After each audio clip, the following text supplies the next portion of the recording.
from California. Checking in from the left coast where we take sound that combines sunshine with rhyme, move 'em around. Take it slow, watch the smoke we blow, bring California swing. Welcome to the Double I Show. I'm R.W. King. With me as always, Sweet Tea.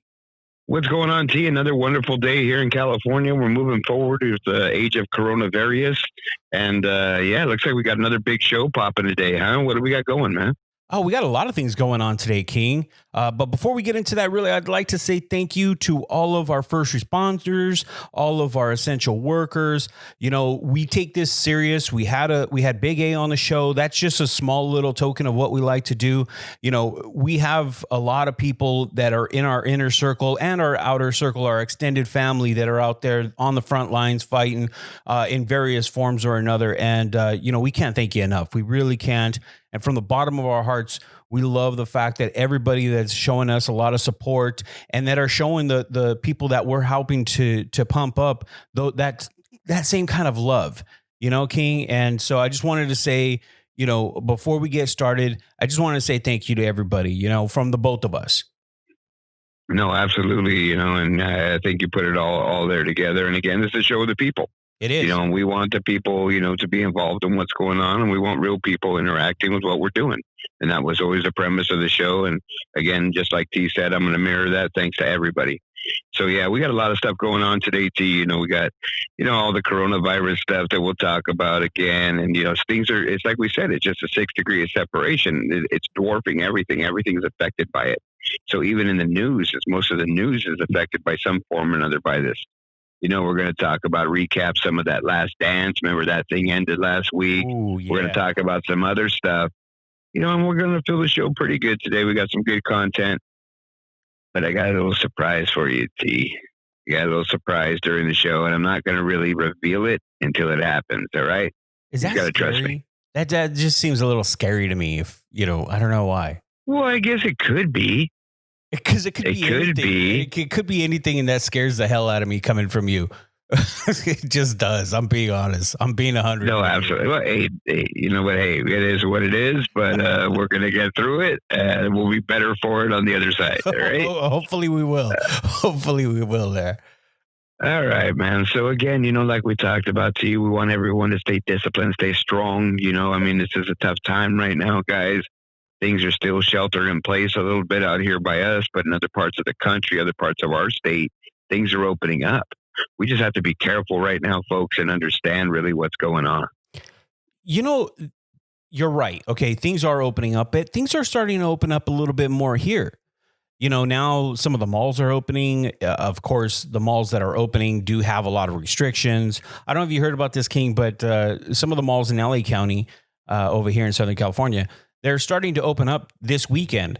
And the new thing is it's curbside pickup only. So you could order online or order via the phone.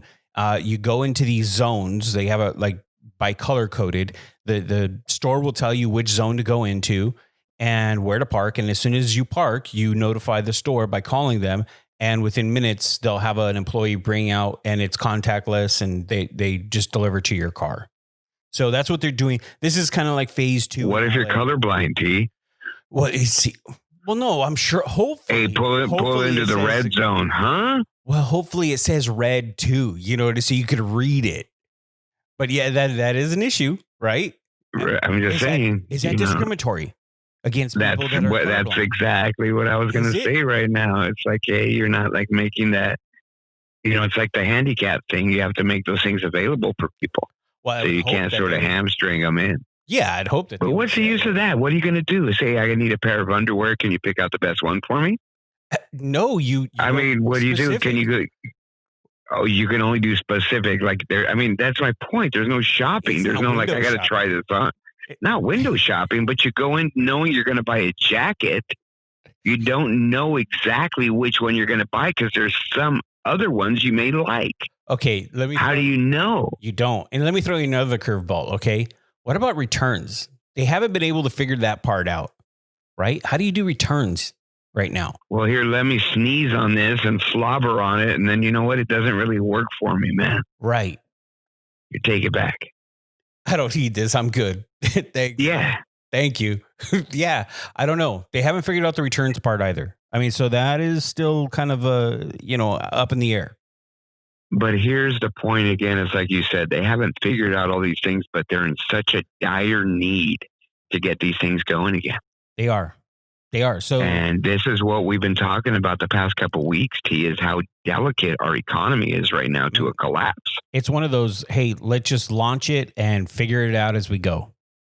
And that's exactly what I said last week. That's what we need to do, because we can't sit here and wait for something to say, okay, you know what, it's safe now. Because technically, it's according to the CDC, it'll never be safe. I was listening to this report of this ex-CIA guy who, basically he's not saying he blew the whistle on nothing or anything like that, but what he's saying is he made a comment in the CIA and the Pentagon a couple of years ago that if one of these viruses that was hitting East Asia and Asia a lot came to the United States, it would cause a depression like the 1930s. And he basically called it dominoes, and there were 5 dominoes.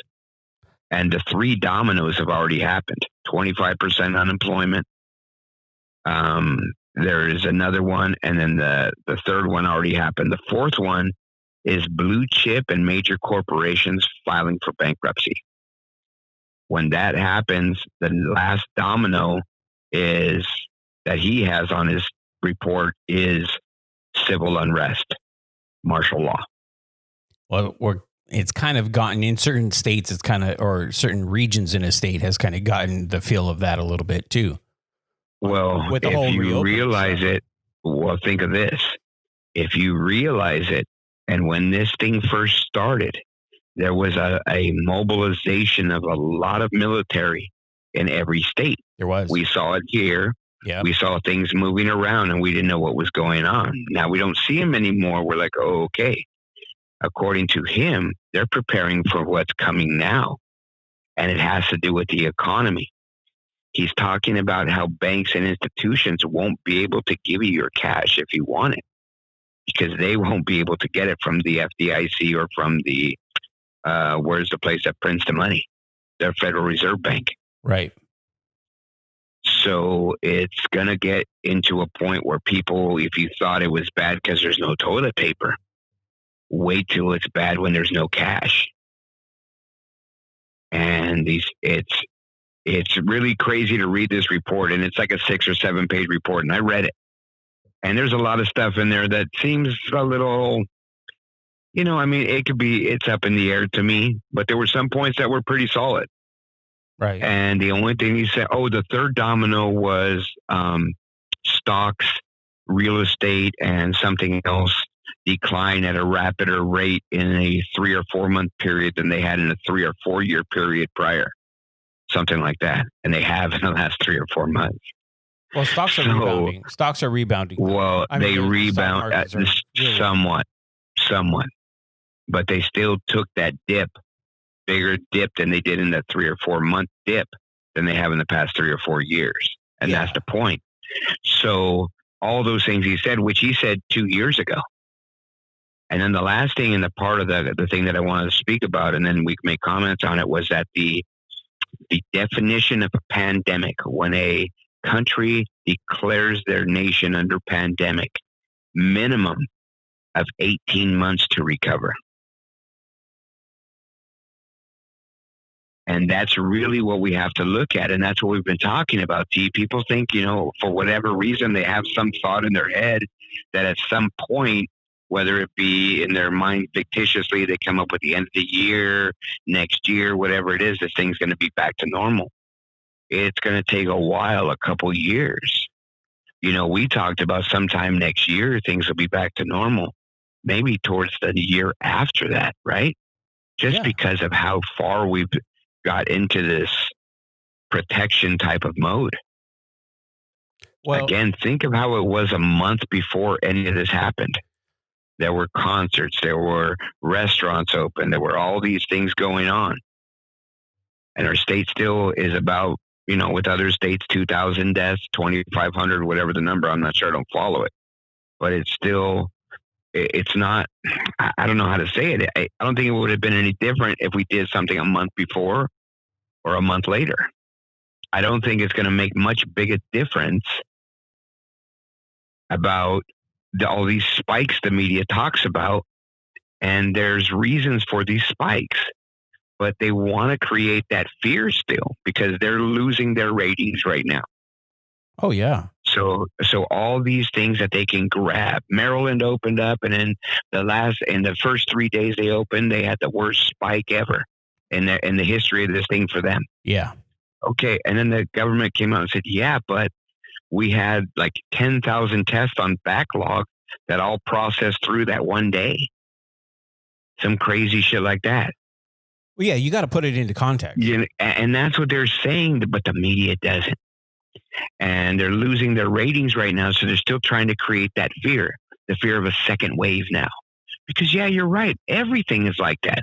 If we don't take care of ourselves and don't prepare, it'll come back. It will. It will. But will.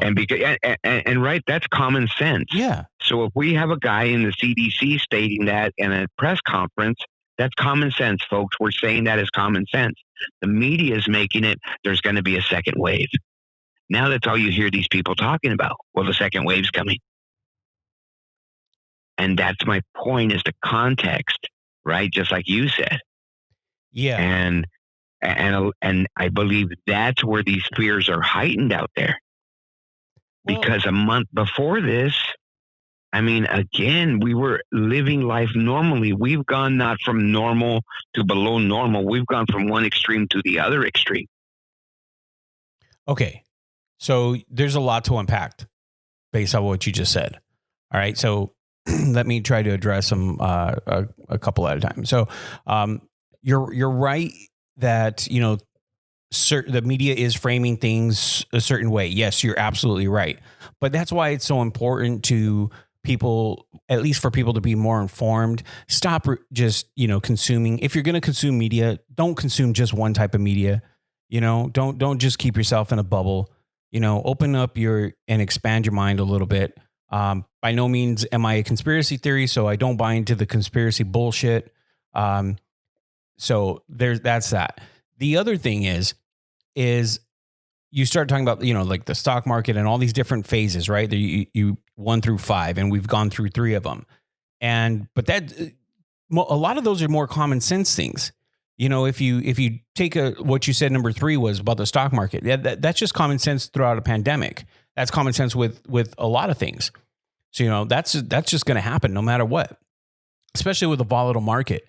Our markets, I mean, and let's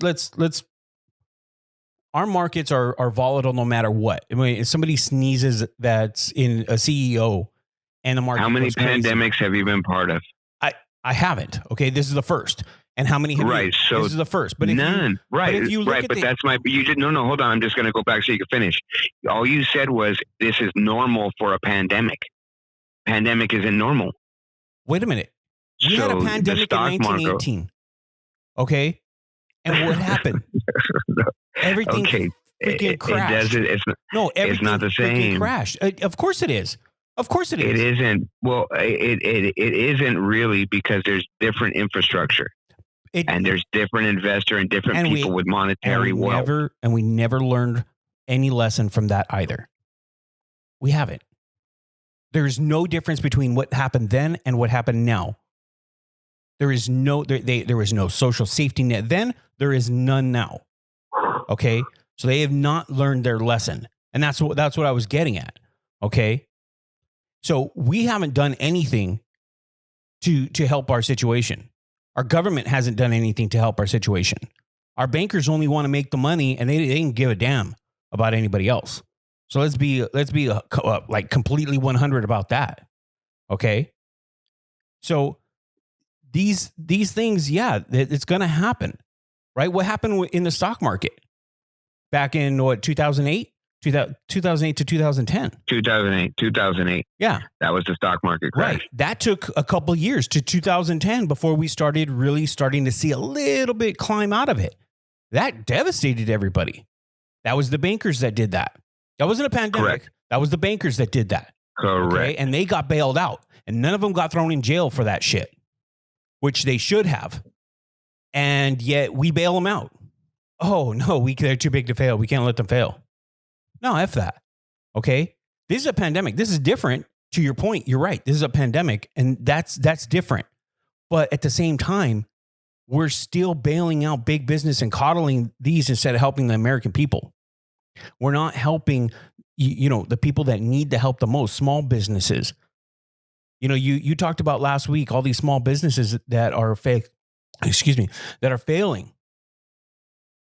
These businesses are failing and they're going under. And these are the small mom and pop stores that we love to go to all the time. And they can't survive. Yet, when you have a poorly run company, it's okay. If they're big enough, no, we got to bail them out. That's BS. It's special interest. We talk about that all the time. Of course. Yeah. So, I read a little bit of what you were talking about right now that this guy predicted back in 2018. I actually saw an interview with him too. And I found that very interesting. And I'm glad that you heard about it and read it and broke it down for everybody that's listening. Because it's really important for people to realize that, one, we can't live in fear. I'm 100% with you on that. We cannot live in fear. However, we have to live with some intelligence. We have to be smart about things, right? And listen, isn't that what you got out of that report? The guy's sort of telling you guys, be smart about what's going on. Yes. And he even at the end talked about investments. Yeah. And investments that what you need to avoid and what you need to stay away from. Right. But I mean, it's like what I was saying last week. I like to listen to the scientists. Why? Because I'm not a scientist. I'm going to listen to the guys that are smarter than me, that have the degrees, that have studied this their entire life. Okay? Listen to that.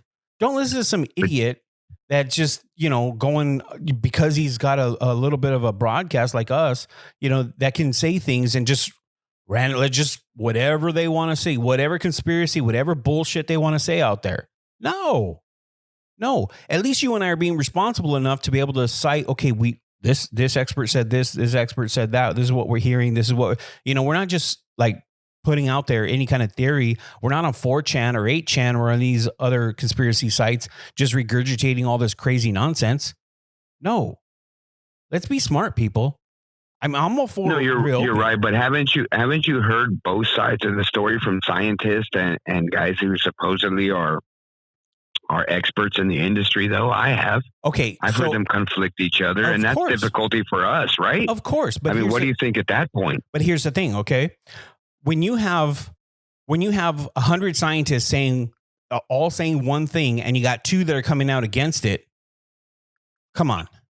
That's like when people and I know it's not the exact same thing, but when people point to scientists that are saying climate change is not real. Okay, so you got 5 climate scientists, so-called climate scientists, that are getting paid by special interests. When you break it down, right? When we start considering the source, you start breaking it down. They're being paid by special interest to say that climate change is not real. And everybody else in the scientific community saying, no, climate change is real.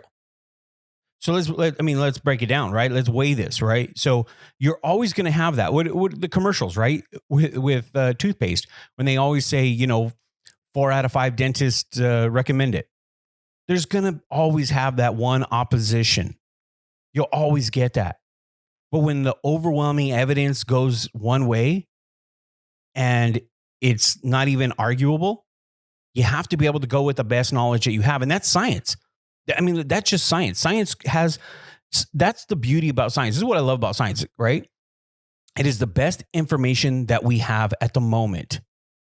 And science is not afraid to say that, hey, we don't know everything. We're still discovering it. We're still figuring it out. And it will alter. Just like it said at first, oh, well, you don't need to wear a mask.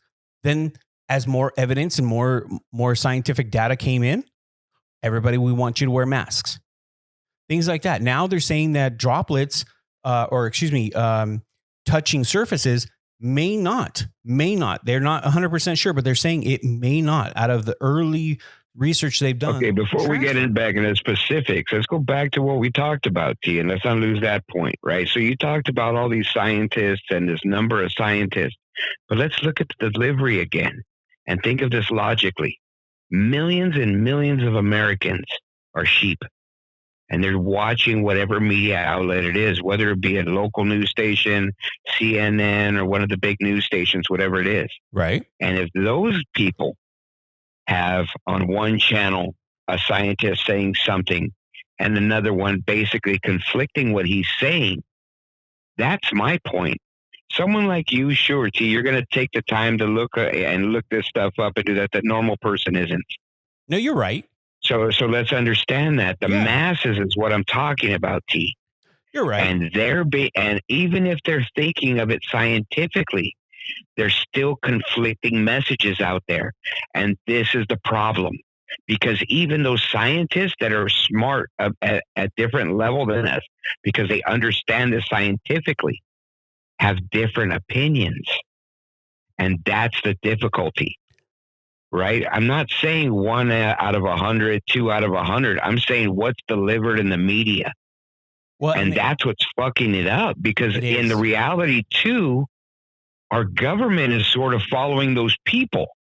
So which one are they going to follow? The local one, or the one that's, you know what I mean, around them, or the one that they're comfortable with, whatever it is. They have to take that understanding from that local person or that local regulatory official. Yeah. So they have their opinions as well. I mean, let's understand this, right? Even when there's cut and dry laws and regulations, the interpretation of that law and regulation is different among other people. Yeah, you're right. You're right. You're right. Okay, so as far as what you broke down for the messaging, 100% agreed. 100% and that's what we're talking about, T. We got to stay on that point, because that's where the people. Yeah. Look at the message that's being sent out there. That's my point. Even if they're saying, you know what, you're right, I'm not going to listen to this news station who's saying to do this. I want to listen to a scientist. And they go to another station, they listen to a guy, they bring in, this guy used to work for the CDC, now he's a whistleblower for CBS or whatever, and he's saying this. But then they watch CNN that night, and someone says something that's contradictory to what this guy says. Yeah. What does that do to the masses? Now, that's my point, right? What would it do to, say, if you had no knowledge of anything else, T, what would that do to you and your family? Oh, well, it would definitely hurt us. I mean, it would hurt us because who do we listen to? And what do we listen to? And how do we, So I agree with you 100% with that. However, what I've seen, okay, and this doesn't mean anything because it's just anecdotal, because it's just me and my observations, right? But what I've seen is when scientists disagree on something, it's not necessary. They don't necessarily disagree, let's say with a pandemic, they're not necessarily disagreeing with a lot of the data. They may disagree with how do we move forward? How do we effectively do certain things? And that's what we're talking about. Yes, correct. Yeah, correct. But at no point do they argue or disagree on the data, right? It's irrelevant about the data, because the data is solid, right? The data comes from wherever it comes from, and the sources are pretty much legitimate. Correct. That we know of. So at this point, the data is irrelevant. It's how to move forward. Correct. And that's all the discussions we're talking about. Correct. And most of the issue that you hear them conflicting with is at what pace? What pace do we open up? You know, do we have to keep social distancing? Do we have to do certain things? I mean, it's just a matter of timing and how long we have to continue doing certain things. At least that's what I've seen. Like I said, this is anecdotal. It means nothing, but that's the whole problem, T. That's creating the unrest in the people. That's creating a lot of these issues and people doing things that they shouldn't do. And it's a trickle effect, right? That's my whole point. So now these people have conflicting issues. They hear a guy, you know what, it's not that bad. We should be able to open up. Okay, I own a business. I'm going to start doing backdoor stuff.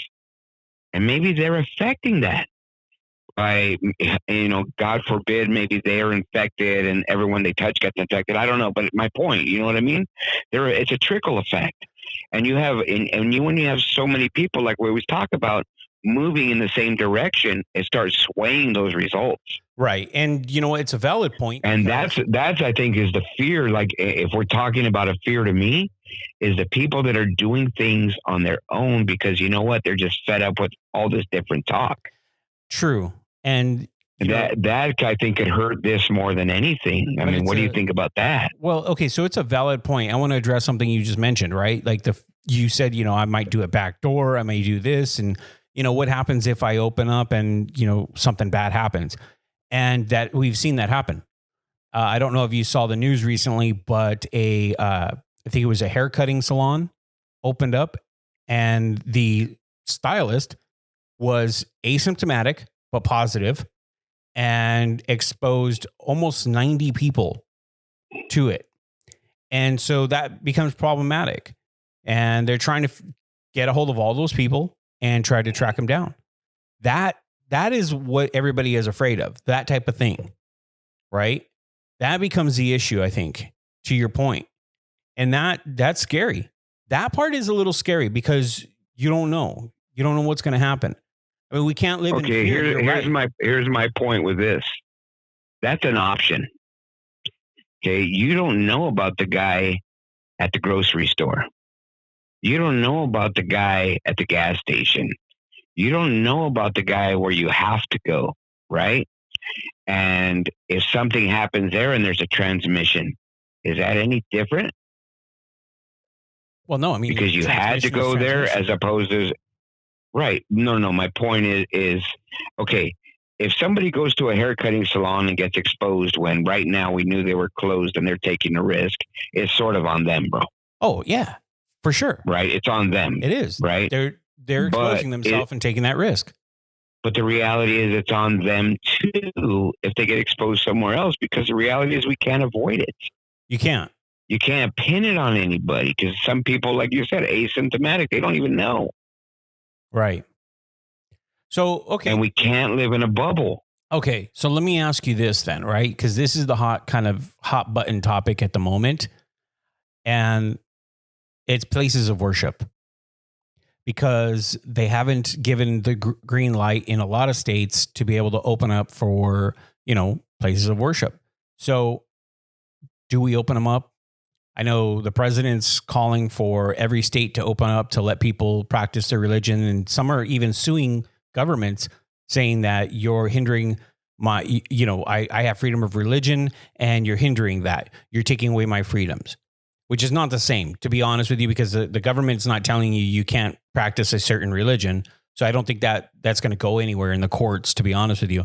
But still, I think it's more, one of those symbolic type of things that they're doing as far as the lawsuit is concerned. But what do you think? Do you think they should open those up right now? Consider, when you take everything into account and everything we just talked about, should they reopen? Okay, let's look at this the right way, T. And I've heard the same things, and I read a lot of stuff about this because it is getting a hot button topic right now. There was even a lawsuit filed in the state of California by some organization, for churches and whatever else, to create themselves as an essential business. Correct. Because that would allow them to open. All these rumblings, all these things we hear, to me, and I hate to say this, T, but I'm just going to, because like you said, no one's being stopped from worshiping. No one's being stopped from doing anything else. What you're being stopped from is going to a place to congregate to worship. Correct.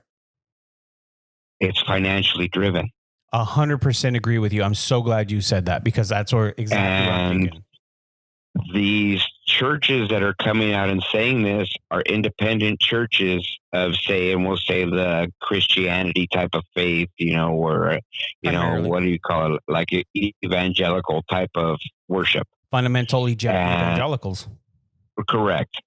And the one entity you have not heard anything from, I haven't seen anything or heard anything from, which is basically the biggest religion in the world, is the Catholic Church.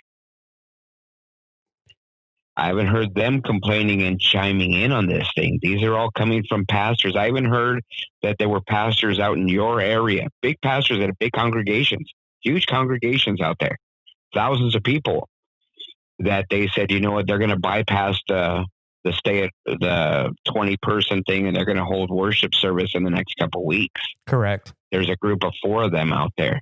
Correct. That they think within those 4 services, there's going to be over 100,000 people. And that's the fear. That's what's But now here's the thing. When have you come out and heard the Catholic Church say this? not at all. And I haven't heard any kind of mosques. And I haven't. There is no financial issue for them. They own a country, brother. No, that's The true. Vatican is a country. Vatican City is a country. Nobody can do shit in Vatican City. You're right. Except the Pope. You're right. And that is strength, and that's money. It's these. So the Catholic Church isn't worried about this for a year or 2 years. Now.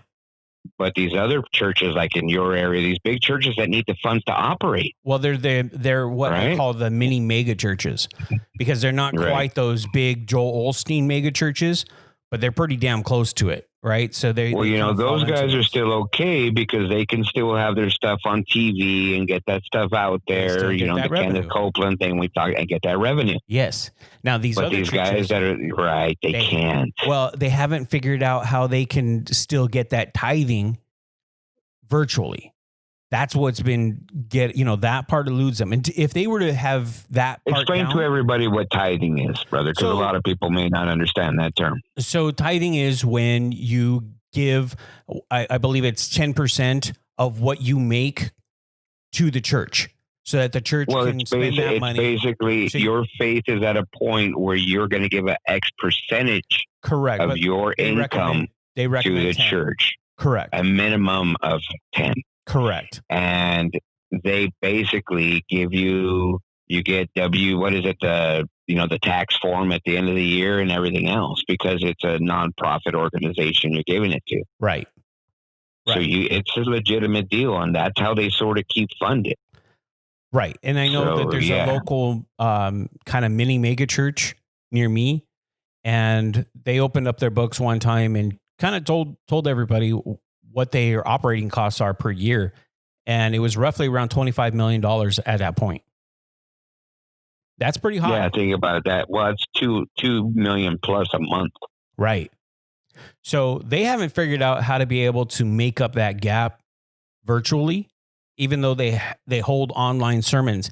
And see, that's my point. And that's why I'm glad you kind of went into it as a financial, because I mean, if you break it down from a religious standpoint, it doesn't matter if you're there physically or not, right? I know some people are going to say that's not true, but I mean, let's break it down, right? Because these Christian, the Christian faith, and whether you're evangelical or whatever, they believe that God is omnipresent, right? He's omnipotent. He knows everything and he's everywhere.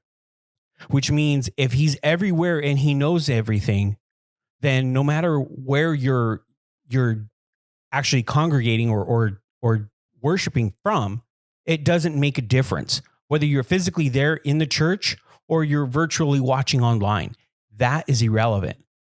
But it all goes back to that tithing. It all goes back to paying the church money and being able to open up to operate.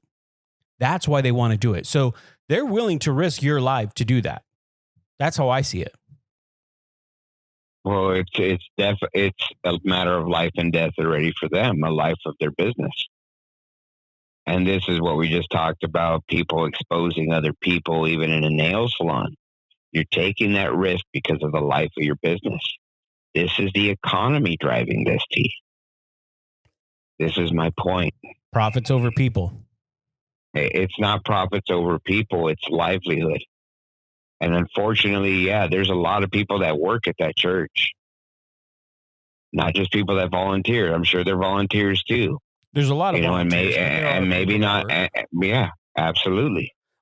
And they're affected by this, just like any other job. So is always that circle.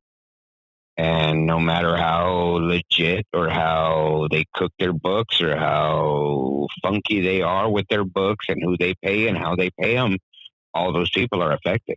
Now, as a nonprofit, I know, because there are 501c3s. The churches are 501c3, and I know that they're only allowed to keep an X amount of money as a reserve, right? Correct. So that means they have to spend the rest of it, whether it's on salaries or whatever, but charity, whatever it is. I'm wondering if the tax codes are going to change after this to be able to push it, and if there's, especially with the Christian fundamentalism having such a huge influence in special interests, if they're going to help or like push the envelope to say, listen, we need to increase the amount of reserve that we're allowed to keep on hand because of things like this. You think that's going to happen? I can see that happening.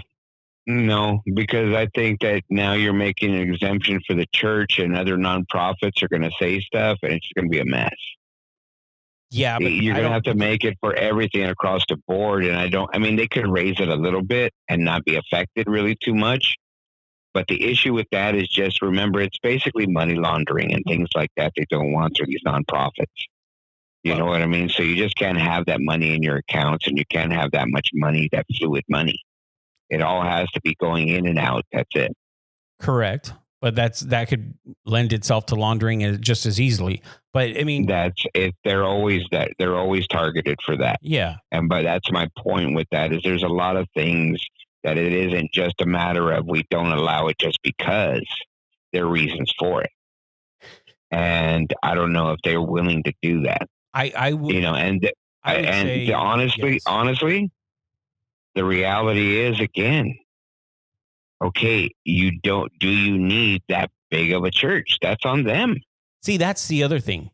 Right? That's the other thing, it's just like somebody who decides to invest all their money into one type of business with one customer, and then that customer can't sell his products because of this pandemic. Well, that guy can't produce his stuff for this customer. Right. Well, you didn't diversify, bro. You didn't take care of yourself right. That's not on everybody else. And here we go again about government bailing out people and entities. I'm sorry, not people, but even companies. Church is a business. It is. Church is a business. These big churches are big business. They're big business. Absolutely. Absolutely. Right. I know. Even if you're going to say that a smaller company, their operating cost is $25 million a year, that's pretty substantial. It is. If a church is doing that, they're way substantial. That's a big church. Because you're not talking about 100 employees or 150 employees they're carrying for a year. No. You're talking about 10 or 15 or 20. And I know this church quite well because it's where my son went to school before, from kindergarten all the way to he graduated junior high because they don't have a high school program. So then he went to the public school for high school. So I'm very familiar with this church, and it's a huge, huge auditorium. This thing it's not small by any means.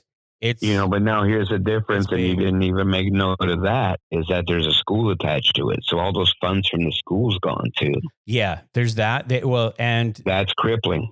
And a couple of years ago, they were raising money because they were going to rebuild the school, and they were going to develop the K through, K through fifth grade, I think it was, or K through sixth, as they were calling it Narnia. And they were making it into this grand type of school. So, yeah. Now, here's the other thing, though. This church has a lot of money, too, because they've invested a lot of their money in real estate. So the surrounding areas of the church was all owned by them, and they've slowly sold it off. So they have a lot of reserve in the bank. So I think they're going to be okay because they've invested their money wisely and kind of, diversified their funds at the same time. But not all mega churches and not all churches do that, right? They're not able to. Correct. And it's the same thing like we talk about with small business. What about a church that just opens up? They're done. They're done. That's it. They're done. You see these guys sometimes and they're in these little strip malls and stuff because they're just starting, man. And these guys, they have a faith and a belief, and they want to get the message out. And there's nothing wrong with that. And they have a following, and their congregation is only 50 or 60 people, but they're loyal.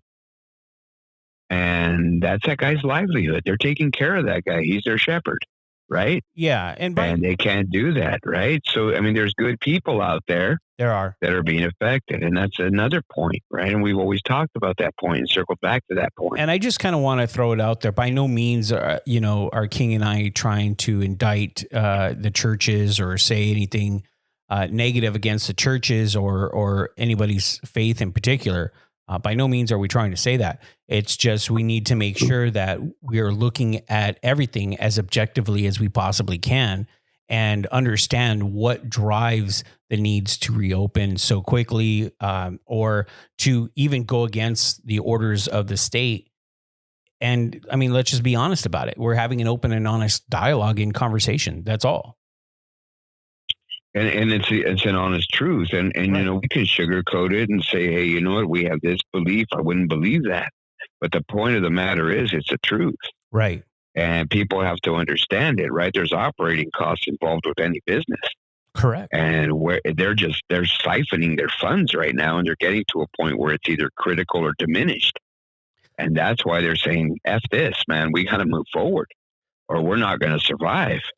Well, and that's why I brought up the fact that they only are allowed to have a certain amount of reserve, right?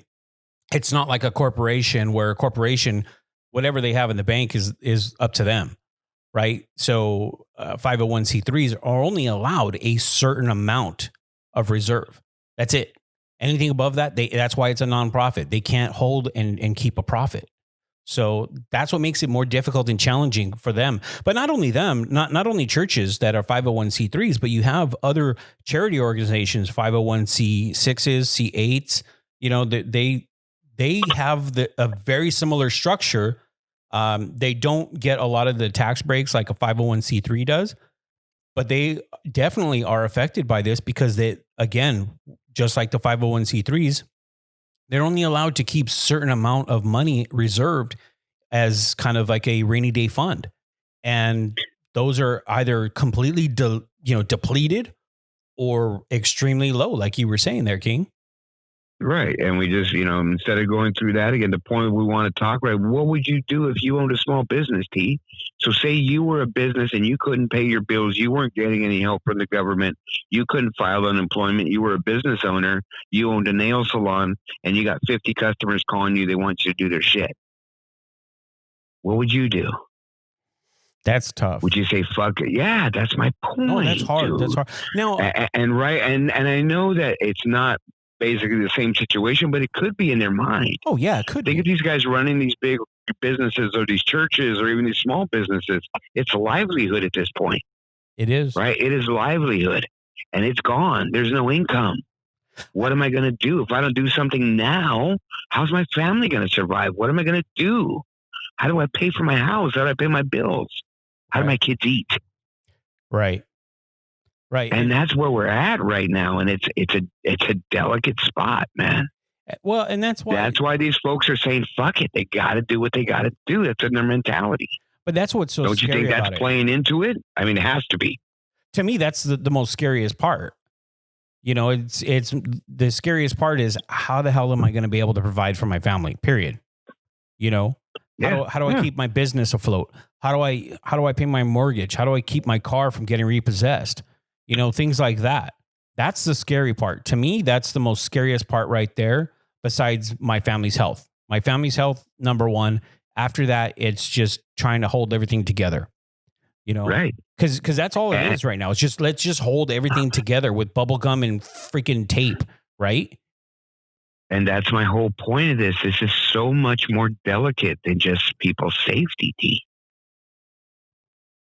I mean, because it's not just their safety and their health we're talking about. Now it's livelihood. Right. We had a show weeks ago, months ago on homelessness in Los Angeles and the area where we lived.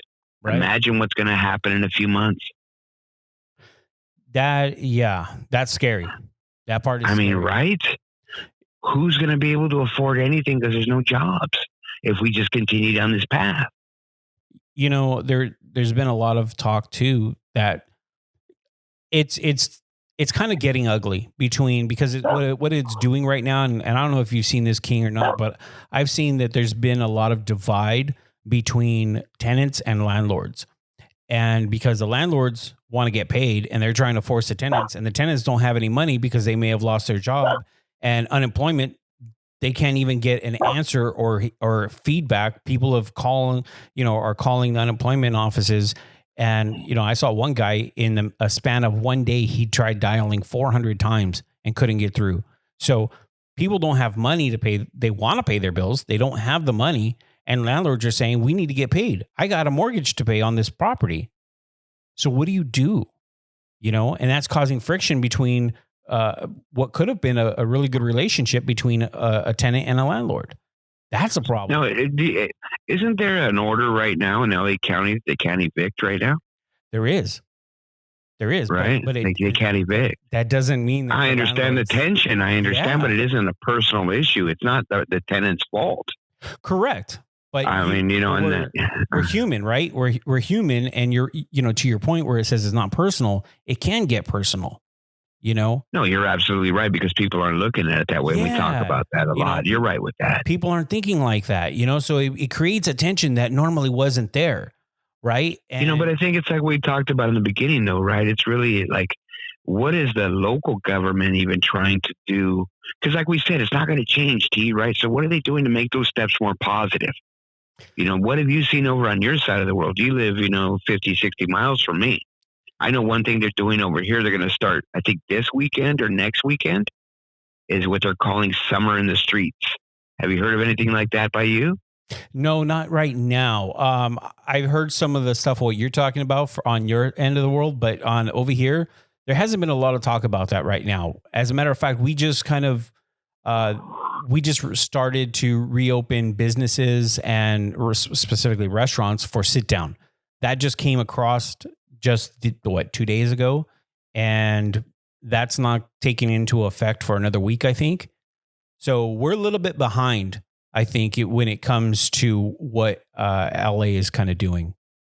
Well, LA is still the same. They haven't opened up any restaurants for sit down or anything like that yet. LA County, even LA County. Remember, Long Beach, where I live, is a city, right? And they sort of have their own health department, so they can do their own shit, right? So what they came up with, because their businesses are dying, and they have a lot of local businesses, restaurants, bars, and areas, they're going to shut off the streets to car traffic, and they're going to allow these restaurants to open up and have seating outside in the street to create social distancing. Yeah. I heard they're going to allow bars to operate so that they can have social distancing and gathering areas where people can social distance in groups so that they can function, because all these businesses are going to die.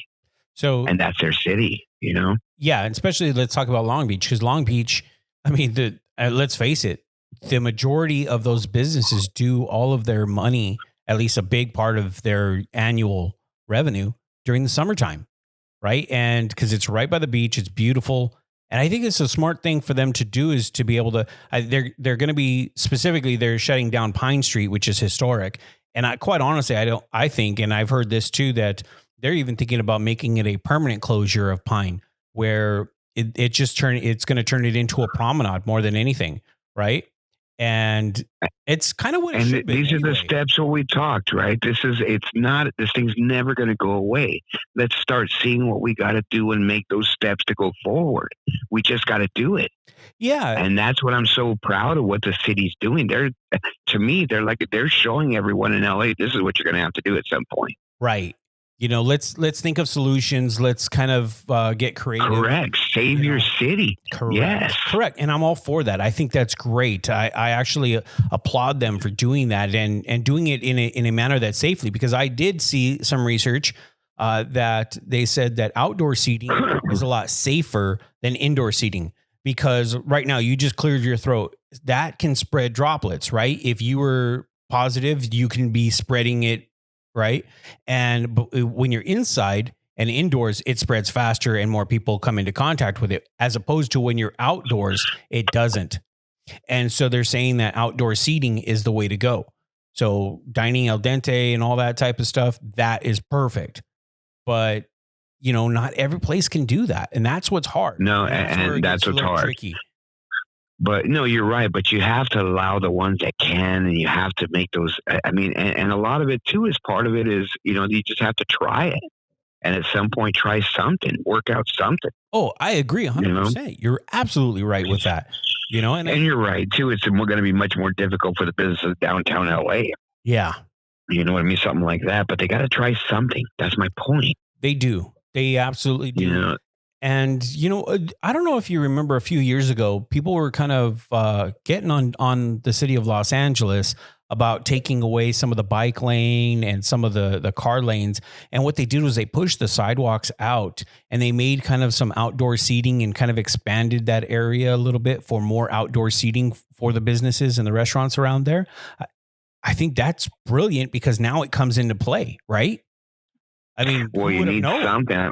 Who would have known? Yeah, that? I mean, here's the problem though, right? Is what we talked about. Just when you just get people moving down there, how do you control people walking in an open downtown area? Well, that's right. How do you, and that's where it comes into the common sense. That's where, I mean, let's be honest. Okay. So, so right now, again, today, you can see things relaxing and people not even wearing masks. And I went into a place today. I went into a place today and I went to pick up my breakfast, and when I was walking out, a guy was walking in with no mask, and he was just chilling, like no big deal, And I was like, okay, man, to me, I still want to protect everybody. Remember, the mask is more to protect everyone from you. Yeah. I'm being exposed. I don't want to expose anybody. I don't want to be the typhoid Mary. I don't want to contribute to this like that. Exactly.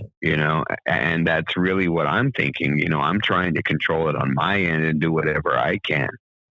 But there's a lot of people just don't give a shit, right?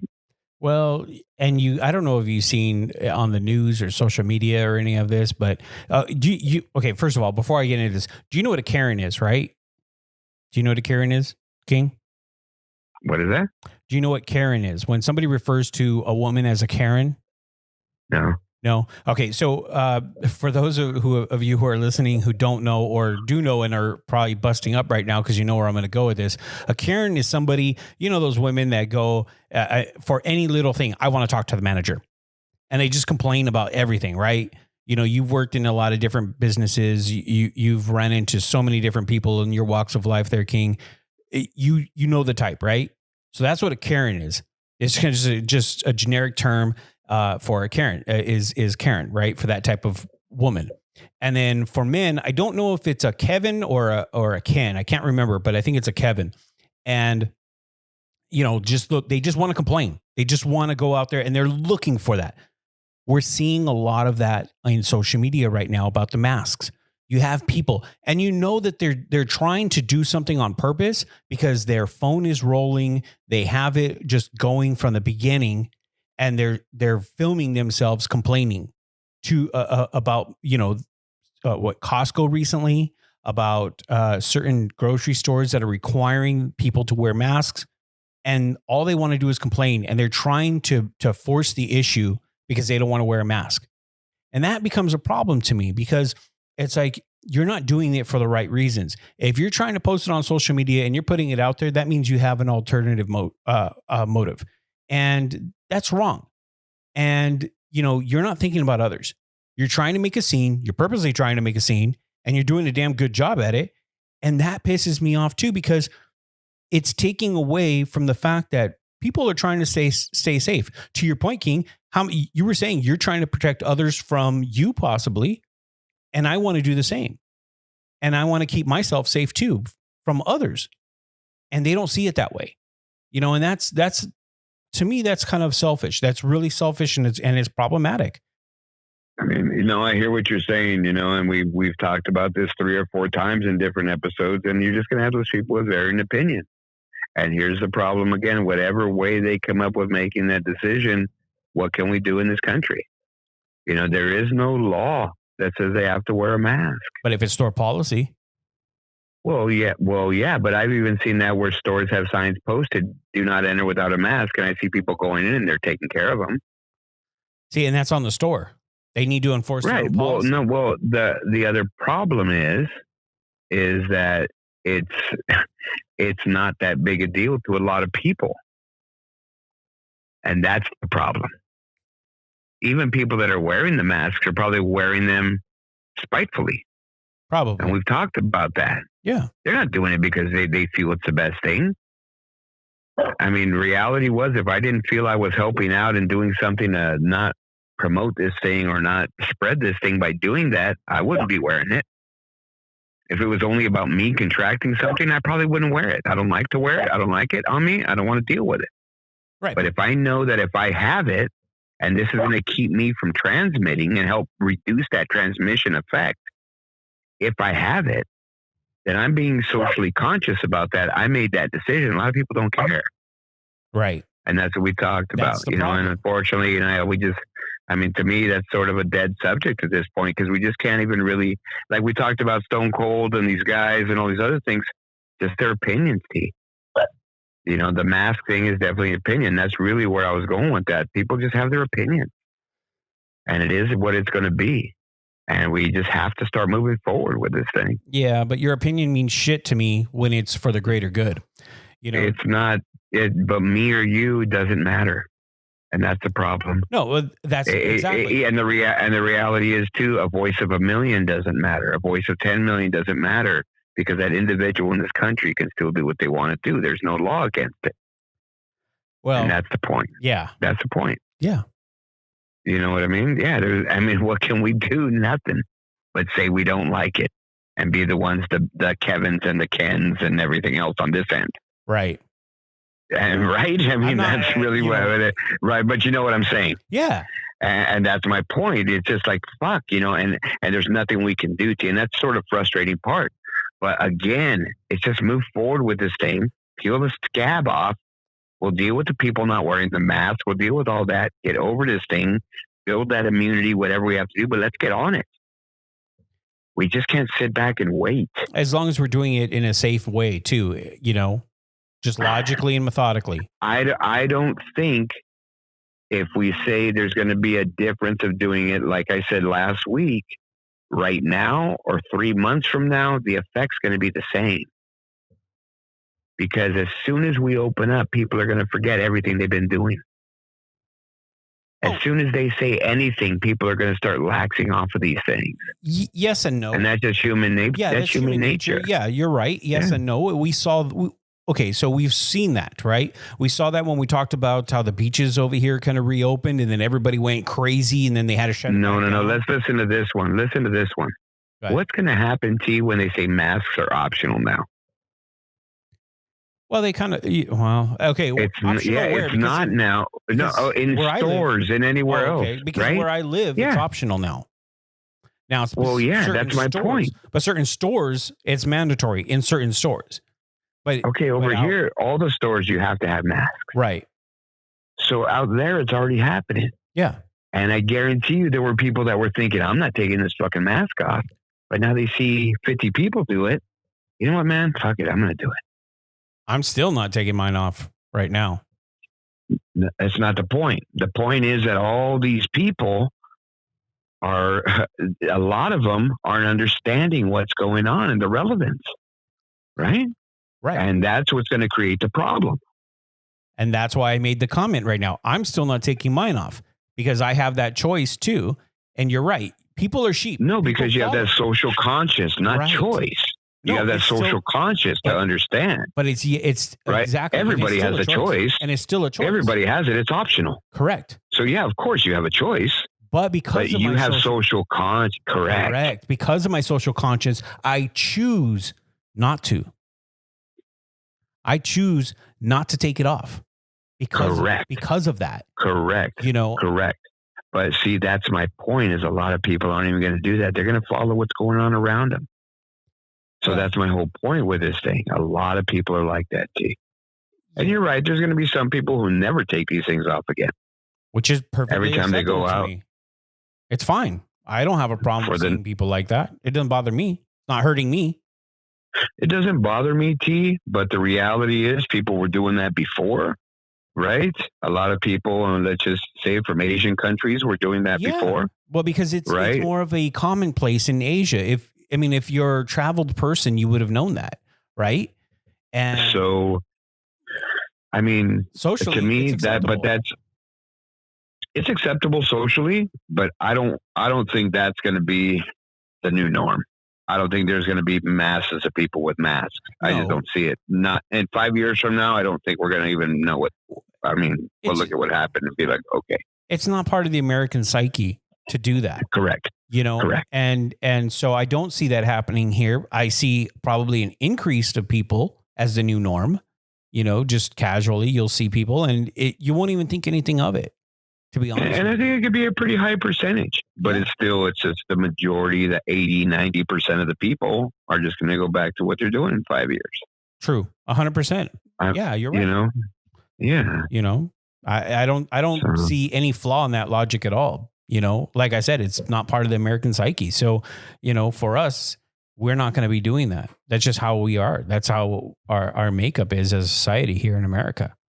Well, crikey, that's enough about psyche, dog. Let's talk about something else, dude. What else you got going on, man? Hey, man, did you have a chance to watch any of that Last Dance shit? You hear all these guys coming out now after fucking talking smack? Bro, Horace Grant, right? Scottie Pippen too, dog. Scottie Pippen's pissed at him. Dude, I don't know if this was a good or a bad thing. Okay, now. Okay. So Horace is more pissed at him. Scottie's sort of saying that's really not how it went. Right. And I'm thinking to myself, Scottie, there was only a couple of things they talked about, and he gave you pub on that Utah game when you were played hurt. He needed you. He kept saying that. Right. He talked about that, and then he talked about when he quit on the team with 2 seconds left or whatever it was. Yeah. When he didn't inbound the ball because he thought he was going to take the last shot. Yeah. But also remember too, at the beginning of the series of the docuseries, I think it was like episode 2 or 3 or something like that, when they focused on Scottie, Michael did come out, and I'm surprised nobody mentioned it then, he came out and said that he considered it bad timing when Scottie got that surgery done. And he was a protest against, the money that he was making. He goes, I probably wouldn't have done it that way. I think that was a wrong move of him, but hey, it is what it is. We had to move on.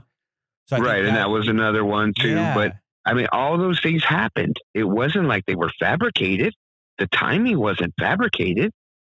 So I don't know what Scottie Pippen's talking shit about. I don't know. Maybe he just, I don't know. Maybe he's listening to people clapping on social media saying, hey bro, he did you dirty. I don't know. You know how I don't know how you do dirty when Black Jesus is basically saying you cannot mention Michael Jordan without mentioning Scottie Pippen. Well, that's true. He said that multiple times. In the first episode. Right. That's Batman and Robin right there. There was a spot too where I remember when they talked about it and Scottie Pippen was talking about Michael Jordan, and he was just saying, that, hey, he was the whole reason for what he was. He would never have got pushed like he was. He would never have developed like he was if it wasn't for Michael Jordan. So I don't get these guys, man. I just don't get it. All right, now get into Grant though. What's Grant's proof? Okay. Well, his whole thing is because they're basically calling him the snitch in that Michael and the Jordan Rules book. That there was a snitch in there talking about all the things that the team was talking about and shit. And fucking Michael Jordan came out in the Last Dance saying, fuck, that's Horace. Yeah. Straight out. That was Horace. And Horace Grant is basically like, fuck you. I didn't fucking say shit. Don't fucking put it on me. Well, and then I guess there was a spot too where fucking Michael Jordan in the series said something that fucking he didn't let Horace Grant eat on the plane on the way back from a game because he didn't play good. Right. And he's like, and even Michael Jordan laughed that one off, dude. I didn't fucking say that. You know what I mean? But here you go again, just things that are fucking thrown out there even now. So Horace even addressed that too. He goes, that dude, he might have been able to do whatever he wanted to do, but if he took my food away, we was going to box. You know what I mean? So yeah, he's not taking my food away. Well, no, he's a grown ass man. Yeah, exactly. And I would have fucking squared up right to him and said, I'm a grown ass man. Don't be treating me like that. I don't give a fuck who you think you are. But look, I saw Horace's reaction after all that, and he made a couple good points. He's like, this could have easily been, an executive or somebody else. It didn't have to be me, and it's not me because I know I didn't rat. He goes, it could have been tons of other people, but for some reason he zeroed in on me. I don't get that. I mean, what would make him zero in on Horace? Well, if anybody knows what's going on in that organization as a player, who do you think knows? Yeah, but I don't know. At that time, that's the bottom line. It's what I called him. Just think of what he was. He was Black Jesus. Right. If he's on that team, he knows everything that's going on in that team. I mean, I just don't see Michael Jordan putting it out there if that ain't it. Right? I mean, Horace might be trying to save face too. Right? At some point, I don't want to be known as that guy. So I'm just going to deny it till I'm down, dude. Well, yeah, there's that too, right? Yeah. Oh, there's absolutely that. You don't want that on your reputation. Fuck no. I don't want that. Yeah, fuck that. I don't want to be that guy. Yeah. I don't want to be that fucking guy. But I mean, what do you think overall, man? Overall, do you think this thing was delivered right? I mean, I remember when it started, I was thinking, man, 10 episodes, that's fucking way too long, dude. But then it was all right. It wasn't bad. But I even thought in a couple of episodes, like, man, they just got to get more to the story. I think it, you know what I mean? Certain points. I do too. Yeah, I do too. But I mean, it definitely filled the time, especially what was going on lately. Honestly, you know what I mean? It was pretty well done, though. I mean, overall, it was very well done. The production was excellent on it. Some of the interviews, I thought some of the interviews were just, that was my favorite part, were some of the interviews. And quite honestly, I liked a lot of the behind the scenes stuff. Like when you saw them drinking beers in the locker room after the game and Jordan's over there talking about, hey, when I was a rookie, these guys were doing this in between at halftime and they're drinking all these beers at halftime, not even after the game. And they're smoking cigarettes and they're getting the cigarettes from the coaches and, things like that. He goes, it was different.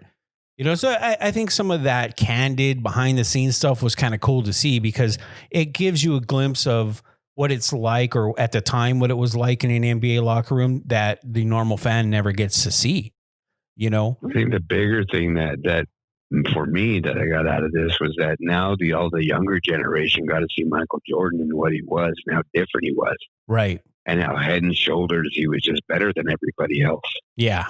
And that's just so hard to do at that level. And, and then not just that, but then to sort of almost watch that. And as somebody who watched Kobe grow up over here, and you just saw so much of him and Kobe. I was just going to say, and how Kobe's mannerisms, the way he carried himself, the way he acted on the court. Yeah. And it was just the way he acted. Even he acted very Jordan-esque, even off the court, like in the locker room. Well, he said, and that's what he said. He wanted to do everything like him. Right.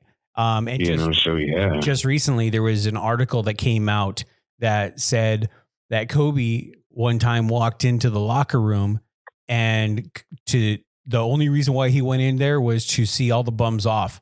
To say, hey, all you bums that are getting traded today, sayonara, good riddance, take it easy, late, because that's just the kind of guy he was. He didn't mix words, right? He didn't make any bones about it. And that's how Jordan was, right? Jordan's going to get in your face. He's going to tell you what he thinks. And at least you know where you stand with him, right?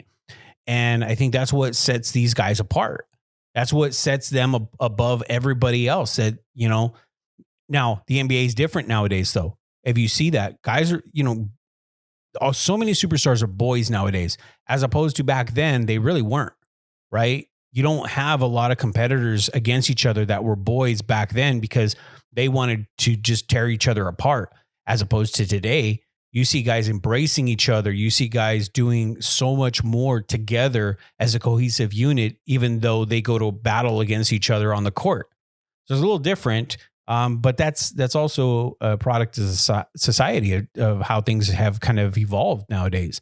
So it's just different. I think you and I talked about this at one point when Kobe had retired. After Jordan, we didn't think Kobe, we didn't understand this, but we thought Jordan, everything was going to die. That intensity, that drive and willingness to do anything it takes to win. And then Kobe had that. And when Kobe retired, that's kind of it. Nobody has that kind of mentality, and we called it the Mamba mentality, but nobody had that Jordan mentality until Kobe came. And then when Kobe took over, after Kobe, there's nobody, right? Who in the league right now can you think has that kind of mentality? Just staying on point back to Jordan, I think the thing that you realize between Kobe and Jordan are the things you're talking about, right? And, let's focus on the Jordan talk. And I know Kobe, rest in peace. But, focusing on Jordan, right? The thing that they talked about and the thing that'll carry over, and we'll close it with this, is they talked to Kerr, they talked to Will Perdue, they talked to Wennington, all these guys, and said, was Michael a dick? Yeah, he was, but he had to be. That's why he is who he is and what he was. You can't be the best if you're just going to be lackadaisical. You got to be an asshole at some point. You got to demand everybody to be like you, even though 100% they can never get to that level. You're driving them to get as high as they can. That's true. When they're not driving like you, yeah, you're going to get on their ass, and you're not going to get off their ass. You're tempering them like steel. And people can't handle that in society nowadays. No. And I tell my guys that at work, don't think it's personal. I'm tempering you. And they look at me, huh? And I got to explain it. You got to explain what tempering And it's the same thing, exactly. But it's the same thing. And it's to your point, and we'll close with this, is that society has made it so different now. Guys are coddled. They are. Okay. And before we close, though, I can't let you close this part up because we're not going to come back to this again without mentioning this. Everybody after the program was done could not stop talking about Michael Jordan's eyes. About how they were yellow? Yes. Everybody right now, that's the big infatuation, man. Think about this. He's alcoholic, dude. He is. Now, yeah, he's alcoholic. Now they're saying that that's doctors, of course, and doctors that they've, been asking about this. None of them want to come out and say anything specifically because they fear malpractice or anything because they haven't examined him personally. Right. So they keep saying, well, it could be this and that, but we don't know until we examine him. So I can't really say. I can tell you what are some of the driving factors behind a lot of people that have that, but I'm not saying he has that. So it's meaning that the kidneys and livers are not working properly. Correct. Yeah. Yeah. Correct. So, and he might already know that, and it's his business, and it is. To go back to somebody we knew, Walter Payton. He was sick for a while, didn't let anybody know until it was almost the end. Right. And everybody saw it. Everybody knew, figured what was going on, but he didn't say anything till the end. So it's his business. It's his life. He can do whatever he wants to do, and whatever he chooses to do, it's up to him. It is. It is. Now, being fans of his, you kind of hope that everything works out for the best, right? You don't want him to go before his time. So you just hope that whatever it is that's causing that, it's being addressed and he's taking care of it, hopefully. Yeah, no, I agree, but it was something brought up. It was brought up even in discussions that I had with people that had watched the show, and that's, everyone noticed it, yeah. Like you said. How can you not? You know what I mean? I mean, that was evident, right? And that was big on social media after this ended. That was trending too, was Michael Jordan's eyes. It was just kind of weird. So I'll let you wrap up now, but I had to throw that in there before you wrapped it all. No, that just closes it up. We just didn't want to get, going off on the Kobe thing and the NBA thing on how it is. We just wanted to stay focused on the Jordan thing. But again, just the things that we're doing just to entertain ourselves. There's things coming up. Big golf match this weekend, bro. That's the big sporting event this weekend. You heard about that? Of course I've heard about that. Who are you? Team Tiger or Team Mickelson? I'm a better dog. So I'm going to bet with the underdog. You just get better odds, dude. These guys are plus 170 right now. I'm so excited. My bookie's taking some action, dog. All right. So explain to everybody who the underdog is. Not a lot of people do the betting lines, okay? Not everybody understands that. Right. So the way the betting is, and especially when you have a situation like this, there's no spread because there's no points they deal with. Right. So you're basically betting on a winner or a loser because you really don't want to deal with a point spread. So the winner is always a minus number. So I believe that right now Tiger and Peyton Manning are minus 190, which means you would have to bet $190 to win 100. They're like almost a 2-to-1 favorite. Right. But when you flip it around, Mickelson and Brady are a plus 170, which means to bet 100, you're going to win 170 on a plus. So you're going to go Team Mickelson. Yeah, just because of the odds. Right. You know what I mean? I figure, right. From a bettor's perspective, right? That's why you're doing it. Absolutely. Not from a fan. Okay, so if we were to take the betting aspect out of it, from a fan, Tiger, just because I don't care about like Peyton Manning and Tom Brady. I never really liked lefty. I was a big lefty fan. The Tiger is my man, so I would go with Tiger. All right. Whatever team Tiger was on. If you're saying there was no money involved, Right. no betting line or nothing, yeah, I'll take Tiger. I like some of the trash But I'm thinking, talking, okay, though. Have you seen? well, have you seen okay, any of that? yeah. Oh, yeah, man. I'm Peyton enjoying Manning's that. talking shit about Tom Brady. I'm going to tell you this. Peyton Manning can fucking hold his own, dude. Remember, he did Saturday Night Live. He did. He did all these things, so he's sneaky funny. Yeah, he's very But- witty. He is. Exactly. But I'm telling you to watch out for Brady. I think Brady's going to throw some jabs and some haymakers at him Oh. that people are going to be like, oh, you know Dude. what I mean? So, This morning on what was it, on Twitter? I think it was. He threw a haymaker at Eli Manning. I don't know if you saw that or not yet, but no. Eli has been completely blacked out from any social media. He hasn't done any social media. All of a sudden, out of nowhere, he creates an account, and Tom Brady all of a sudden says, "Hey," he goes, well, it's something to the effect of, "It's nice of you to join us here on social media. Then again, you only showed up in the fourth quarter anyway." Yeah, I'm telling you, he's Yeah, going to throw some stuff he's out on throwing this some- golf course. Dude. And here's the thing. I mean, if TNT, which is a big station, TBS, they're covering this thing, the Turner Broadcasting System, Turner Network TV, they got this thing. It's a pretty big deal. It is. A lot of people are going to watch this. It And is. these are the things we need for this levity in this time, T. Yeah. Just keep it on the sports focus, here, man. Things are opening up in sports too. Our sports are coming back. The NBA just signed the agreement this morning or last night with Orlando, Florida, the big Disney complex out there at Epcot, that's where they're going to finish the season because they have multiple gymnasiums out there and they have like a living area. They do a lot of high school stuff out there and big regional stuff and national stuff out there. They have a big complex. Right. So that's where it's going to be held. And those guys are going to be quarantined to that area. So they're going to move forward. Looks like the looks like they're going to be okay because college sports came out and even in NFL, they have voluntary workouts available for these guys. You saw a video. I don't know if you saw the video of Tom Brady throwing the ball at a high school to Mike Evans, O.J. Howard. All these guys were out there. Yeah, I saw that. So these things are happening. So if that's already happening, they're gonna play. The thing that's still in question is if they're going to allow fans or not, but they're going to play, because they want that TV money. They need that TV money, man, to survive. So they're going to do that. So that's a good thing. The only one, even I heard NHL's moving forward, dude. They are. NHL's got a plan. They got a plan already. The only one not moving forward, T, is Major League Baseball again. And I'm not going to get into it too much today. We got into it last week, and it hasn't moved much since then. It really hasn't. They just don't care, and it's like you've always said, and I agree, dude, it's the purists of the sport that are killing it. They want it to run it like it's 1941 still.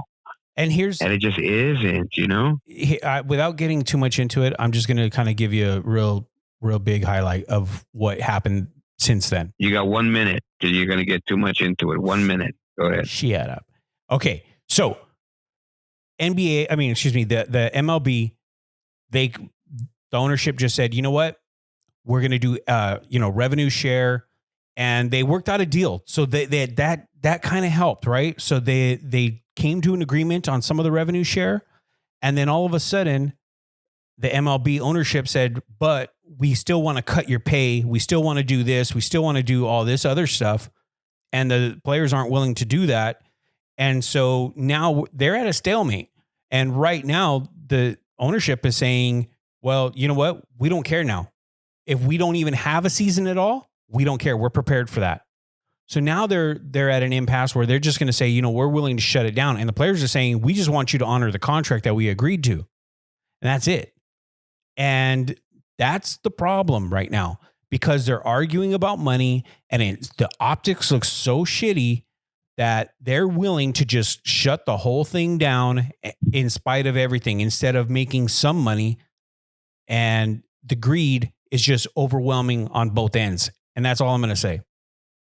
Okay, but again, TS, the same thing we said the last three shows. MLB is the same. They haven't come off this. They haven't. That's my whole point. They want to run it like it's 1941. They're dead. This season is going to hurt that sport more than any of the other sports. If all the other sports didn't play and MLB didn't play, the one that gets affected most is the MLB, because they're already hurting for fanship, for viewership, for revenue, for all these things. This is just going to take them another step back that they've been trying to gain for the last 10 years. Right. It's going to put them back where they were 10, 15 years ago again. And they don't care because it's such a greed factor. And we've talked about that. Everything you said, we've talked about. And the unfortunate part is there's nothing new coming out of the MLB. It's the same shit regurgitated over and over and over. So the last 3 shows we've talked about it, T, all the things you just said is what's been said the last 3 weeks. There's no new movement. The new part was that the ownership is just going to say, you know what, F it, we're going to shut the whole thing down. What choice do they have when the players are saying we're not going? Right. I mean, right? They're not going to put this thing out for the 50-50 revenue split, and then the players say, you know what, we're not buying it. Okay, we'll go back to what we were doing. Yeah. Once they put that out, T, that's the line in the sand. And when the players are saying no, that was 2 weeks ago, a week ago, and now the owners are saying, okay, well, fuck it, we won't have a season then. Yeah. Then don't. But do something. But that's pathetic for their sport. That is pathetic for their sport. And again, just reiterates how much I tell you, that sport sucks. Yeah. It just does, T, because they don't have any heart. From the top to the bottom, owners have no passion. It's all money driven. It is. Period. That's it. There's no love of the sport. None. And at least in the NFL, you know the owners love the sport, man. Right. Some of them do. Right? Yeah. And the NBA. A lot of the NBA owners are very passionate. Yeah. They're passionate about the sport. That's my point. Yeah. I mean, who's none in the MLB? Yeah, exactly. All right. So yeah, that sport's just going to continue to spiral down because of this. Oh, and it's on them. It's on them. It's on them. They're killing their own sport. Absolutely are. All right. So let's get off of that. And before we wrap up Sports King, I want to tell you that I found, unless we can get regular sports going on, I found a new sport for you to watch. You were watching the KBO for a while, right? I think you still are kind of. You're kind of trying not to because it's on at like 2:00 in the morning. But here's another sport for you. The 2020 season has already been announced. I don't know exactly the dates. I think it starts on June 21st. But check this out, King. It's Marble League 2020, Jules Marble Run. Have you seen this? What is it? It's marbles. It's Jules Marble Run. How can you keep social distancing in marbles? They're marbles, G. So what it is they take marbles, right? Remember back in the day, it's not marbles where you're playing in a circle type of thing and you got to knock the guy out. It's a marble. Yeah. It's a marble run. So these marbles are on a track and they release them and it's like marble racing. It's bitching. And they have 7 teams, professional teams right now. And these teams are cool. Team Galactic, Midnight Wisps, Thunderbolts, the Hazers, Green Ducks, and Jungle Jumpers. It's bitching, man.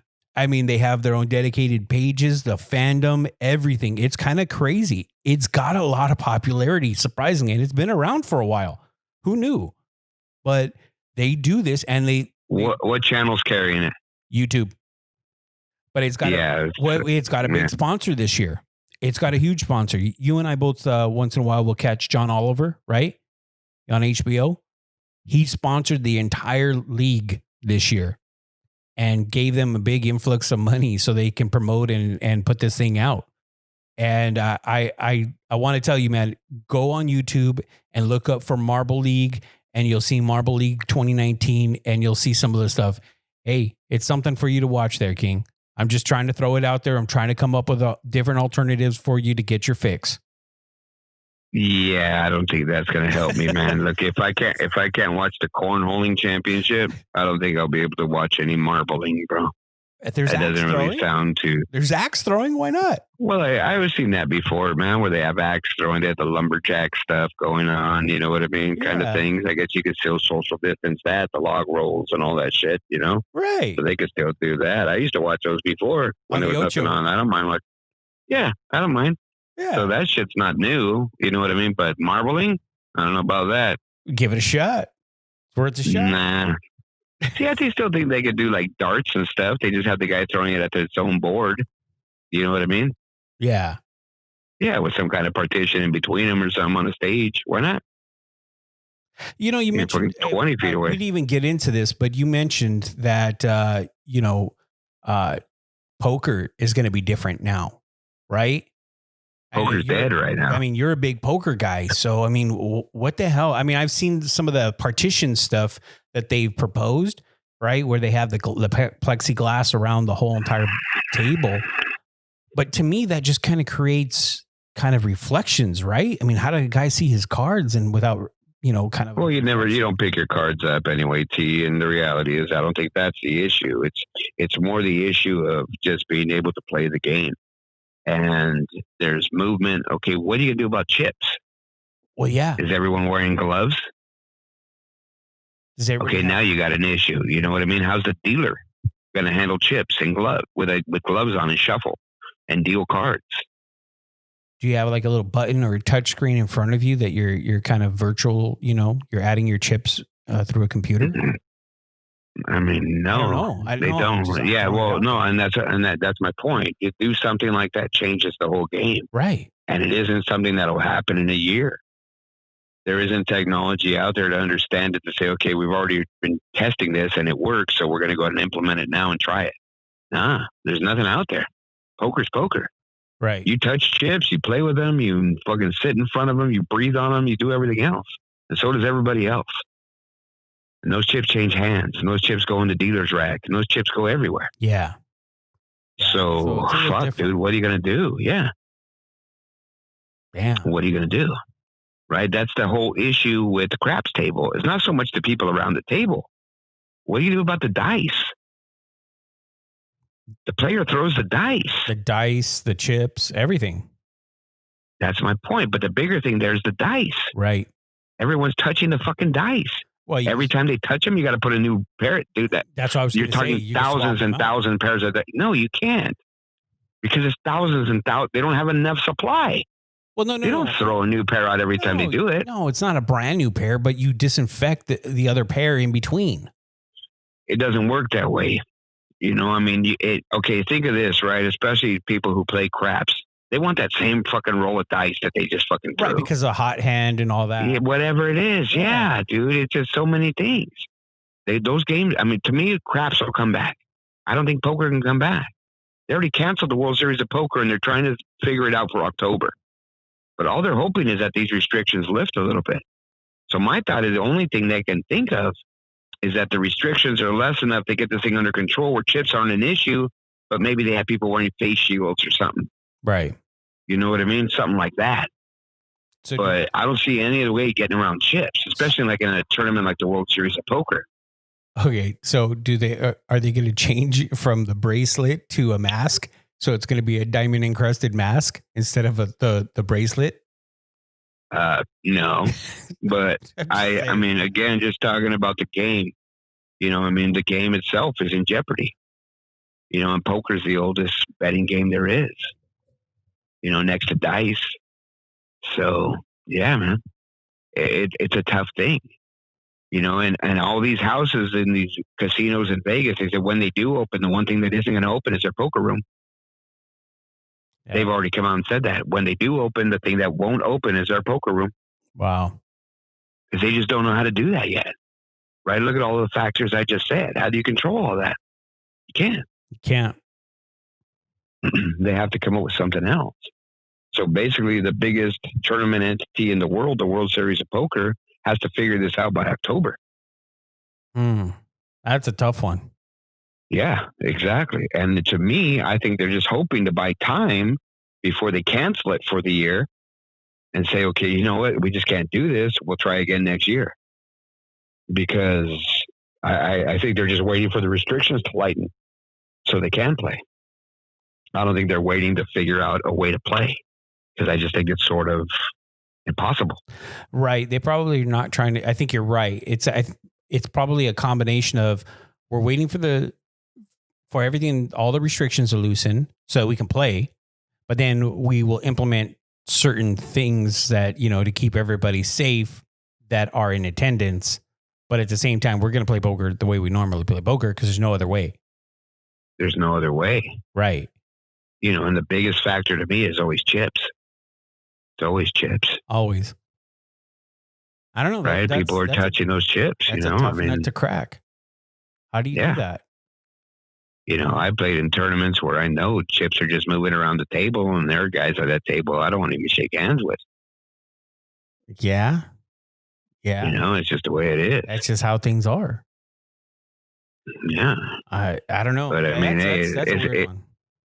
Yeah, no, it's something that, and it's going to affect a lot of people. A lot of people play poker. Look at the World Series of Poker. Right. Brings in millions of people to play in those tournaments every year in Vegas. It's a lot of They can't have them. Yeah, because where's your social distancing?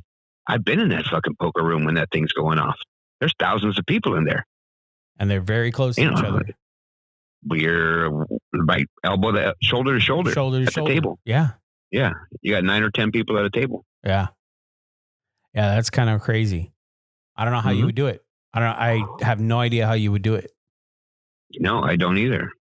I know you can go 6-handed, but then that's a whole different game because they even have tournaments for 6-handed games. Right. It changes the game. It changes what you think. It changes your odds. It changes the odds of cards because there's less cards coming out. Right. So it changes the whole game. So your whole strategy is way different. Exactly. So people who are going to go into it who only play a 9-handed game all the time, who go in there, let's say the restriction is only requiring us to play 6-handed tables. For the most part, they're going to be 80% okay, but 20% of those hands and stuff that they play, normally either they shouldn't play or they should play better or different. They won't know how because they're not into that 6-handed play. Right. Yeah. No, that's crazy. That's crazy. I think out of everything that we've talked about, this is the toughest one to be able to try to figure out on how they would be able to do it. Because and obviously you look at it up and down, there's just no way to do it. They have to wait for this thing to lighten up. So to me, I don't think poker rooms are going to be open for a couple of years. Wow. And then it is what that's a huge blow. Yeah. Yeah. Well, I didn't, I got to say this, man, just because, I don't know if the listeners can hear right now, but that's Max saying hello. He said hello last week and I didn't pub him and he gave me some shit after the show. So I just got to make sure and throw that out. You know what I mean? He's been trying to make his presence known during the show here and there. So finally, absolutely. So finally you acknowledged him today. Yeah, no, absolutely. So, all right, but I think that's but what else you got, man? You got anything else? No. I was just going to say, I would like to wrap up this part because I really want to get into your surprise if we can. Oh, no, absolutely, man. So, you ready for the surprise? I'm ready. I'm waiting. All right, man. So what's going to happen is I got my haircut happening right now, guys. So I know you had some mishaps. You're still on your COVID cuts. You're still in that anxiety mode not to get your haircut. I've been doing it the whole time. Well, honestly, I had one haircut since then, but I'm due for another one. Right. So we're going to record when I get a haircut. So my boy Ivan's coming in, getting set up right now in the backyard, and we're going to get going here pretty soon. Wait. So you're telling me that you're getting a haircut or you will be getting a haircut live during the show? Yeah, absolutely. Wow. And that'll close us up. Yeah. Nice. Yeah.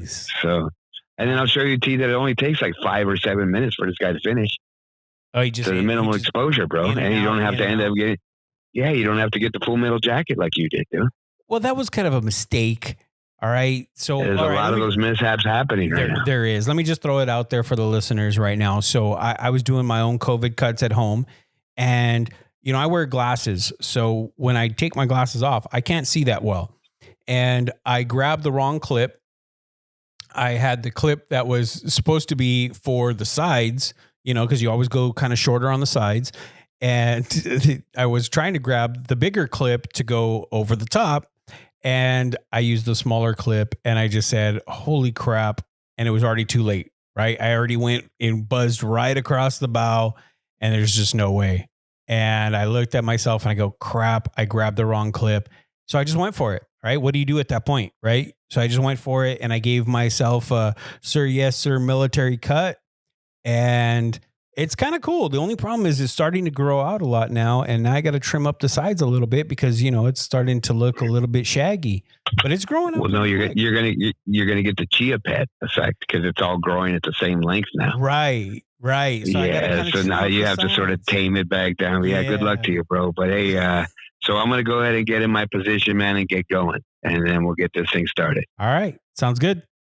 So, yeah, man. So the surprise was I'm sitting in my chair. My boy Ivan's here. Shout out to my boy Ivan, the barber. He's already got his clippers zipping me. I don't know if you can hear it, but he's already doing his work. I'm going to be done in 10 or 15 minutes, T. And I'm going to be a lot better off than you, motherfucker. How about that? 10 to 15 minutes. I mean, come on. They're clippers. It only takes like a couple minutes to do a buzz cut. Well, he's not doing a you, dude. He's actually doing a haircut, bro. Oh, you know what I mean? He's skilled, right? Yeah, exactly. He's not like you. That just kind of powers through it and just does, that's it. I'm good. Hey, like I told you, man, all you got to do is come over here in a couple weeks when Ivan comes back. Yeah. And he'll hook you up too, bro. All right. So, okay. So I got a big question for you. All right.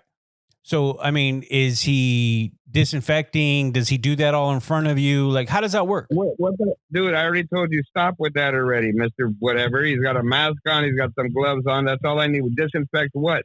Come on, dude. What are you doing? His clippers. You gotta stop, germaphobe, dude. I'm just asking. I'm asking the question for our listeners. All his stuff's clean. He just said that. He cleans all his stuff after every cut. No, that's good. That's awesome. You know what I mean? Yeah, he can't dip it. He can't walk around with that jar like the barbershop fucker.